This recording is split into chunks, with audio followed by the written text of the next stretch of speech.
From Europe to Latin America, here are the 6 countries that I'm seriously considering for my move abroad. Hey everyone, welcome back to my channel. If you're new here, I'm documenting my journey of planning to move out of the US. I want to share the ups and downs and everything that I'm learning along the way. Today we're talking about researching countries. I've narrowed down my list of very different countries, and I want to talk you through my criteria and why these countries made the cut. Before I jump in, I want to talk about my criteria. Here are the things that I looked for. Cost of living. Can I live comfortably without stretching my budget? Culture. Does the lifestyle, food, and vibe fit me? Safety. Will I feel safe as a foreigner and as a Black woman? Community. Are there expats and locals that I can connect with? And of course, the most important one is visa and residency. How easy is it for me to stay in these countries? Now let's go ahead and go over the top 6. Coming in number 1 is Albania. Albania is affordable. You can stay there for a year without having a visa. The locals are friendly. There's beautiful mountains and beaches, and it's just an overall beautiful country. There's also the potential for future EU membership. That would be amazing. Now the cons, we all got to make sure we look at these cons. Albania is not in the EU or the Schengen zone, which kind of makes it so that you can't travel within that zone under your Albania citizenship or temporary residency. The bureaucracy is crazy. There's a lot of like mixed information when you're trying to look up visa information and things of that nature. So that's something that can be a little tricky.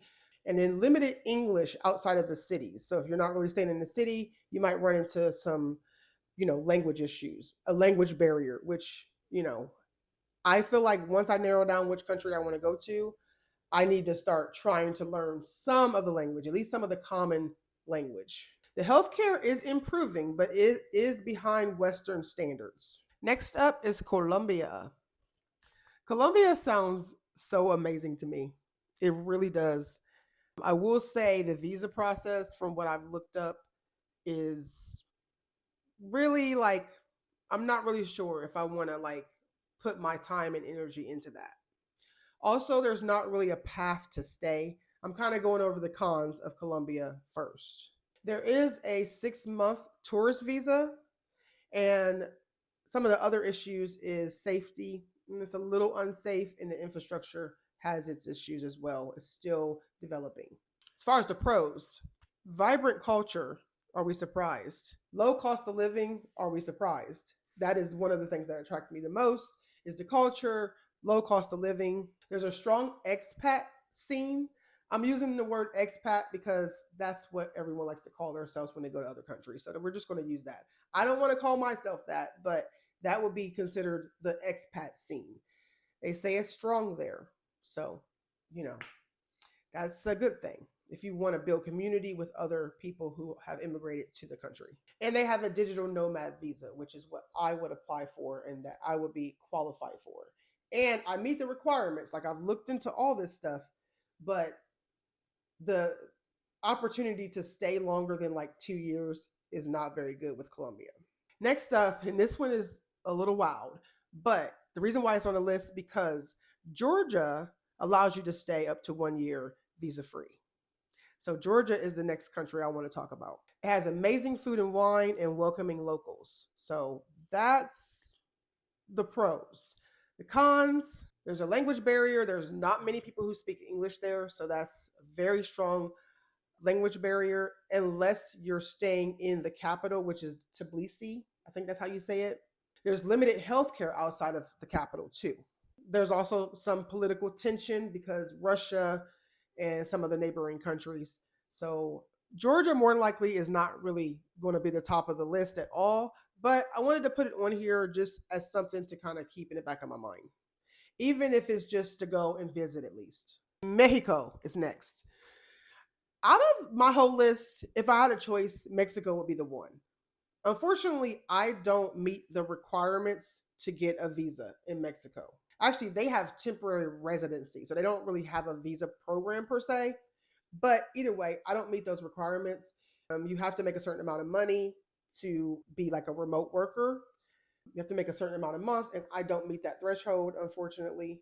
And I don't think that's going to happen anytime soon. The other way you could get your temporary residency with Mexico is to have like a certain amount of money in a savings account over a year time. So over a period of a year, you need to have like 65 to $70,000 just sitting in a bank account. And I'm sorry, I am not that fluid. I wish I was, but I'm not. So those are pretty much the cons when it comes to Mexico. And safety concerns is another con that's on here, but I feel like safety concerns are going to be with almost every country, especially when you're going to a country where you don't know the language and you don't really know the areas. That's all going to come with researching, figuring out what areas are the safest to stay in, what to avoid, like not being out late at night. Like there's things that you can do to keep yourself safe. So you just have to be mindful of your surroundings and be mindful of what's going on in the area that you're living in, that you're visiting, etc. So the cons for Mexico, let's go over that. There is a 6-month stay, and I've heard that you can do border runs. A lot of people are doing border runs. They'll stay 6 months, they'll go somewhere else for a couple of days and then come back, and the 6 months starts over. But they are cracking down on that. You have to be very careful with using that as a resort to be able to stay in Mexico. I don't trust that. That's not something that I believe that I would be comfortable doing because I just don't know. Now, if I were to go to Mexico, stay 6 months, go somewhere else for another 6 months or for a while, then come back to Mexico, I'd be more comfortable. But just going and turning right back around and going back to Mexico, I personally would not do that. They also have diverse regions. So there's a little bit of everything in Mexico. And I think that has a lot to do with the close proximity to the United States, which is another con. I don't really consider that a con, a pro. I mean, these are pros, sorry. I don't really consider that a pro because I want to get away from the United States. That's the whole point of me leaving. But I will be honest, I do like the fact that Mexico is not as far. It makes you feel a little bit like, maybe a little bit more like at home, if that makes any sense. Maybe just like subconsciously. I don't know. But yeah, I don't know. And then my next one is Costa Rica. The cons for Costa Rica, which is also very close to Mexico. Costa Rica is considered safe, stable, beautiful environment, strong expat communities. I've definitely heard of that. I've heard there's a lot of Black people in Costa Rica, so that's a good thing. And good private health care. So those are the cons for Costa Rica. The pros is expensive. The process, everything, what I've noticed when I've looked up things for Costa Rica, it's a little pricey. It's a little more pricier than I would like it to be. The infrastructure also has its issues as well. So that seems to be kind of a lot in like some of the Latin American countries. So another con is it's rainy and humid. Rainy and humid. Ugh. Rainy and humid. Ooh, I don't like the sound of that at all. Yeah, so rainy and humid is another one. That's definitely a con because, yeah, I cannot stand humidity. I cannot stand it.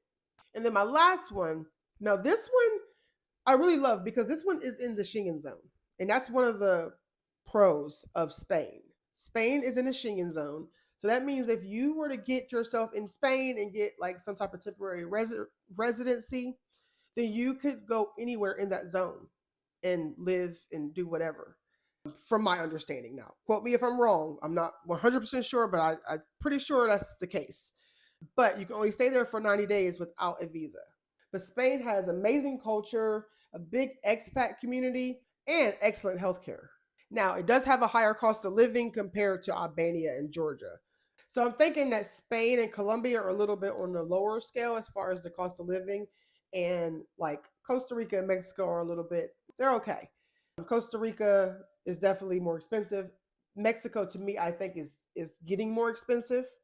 So, we just got to weigh our pros and cons. Now, I'm going to come in and do a deep dive on each one of these countries because I'm doing this because I'm continuing my research to figure out where we're going to go first. Because we are probably going to do more of like the nomad thing, but we're going to stay wherever we can stay for as long as we can at a time. So we're really looking for countries that are 6 months to a year that you can stay. And in the meantime, I'll work on getting visas and things like that so that I can stay longer, especially once I figure out where I really like to stay. But we'll see. Again, I'm going to deep dive into these countries one at a time. So be looking out for those videos. If you're not subscribed already, click that subscribe button and click the notification bell to get notifications of when I post a new video. Of course, each country has its perks and challenges, but that's the fun part. of being able to research and explore and find out things about these countries. I mean, I don't know, a year ago I would never expect myself to be looking into countries that I've never even thought about. So it's really nice to be educating myself and learning more about these countries, because at the end of the day, no matter where I decide to go, first, I still need to know the information about the other countries because they're also on my list to at some point go to. So staying abreast to what's going on in the countries, making sure you're paying attention to like their local, the embassies and the consulates and the information that's changing when it comes to visas and visiting and tourist visas and immigration and all that stuff is very important. That's something that's going to be like an ongoing education. And I'd love to hear from you. Which countries out of these would you pick? Or is there any other countries that you have on your mind? Leave that comment down below. Let's talk about it.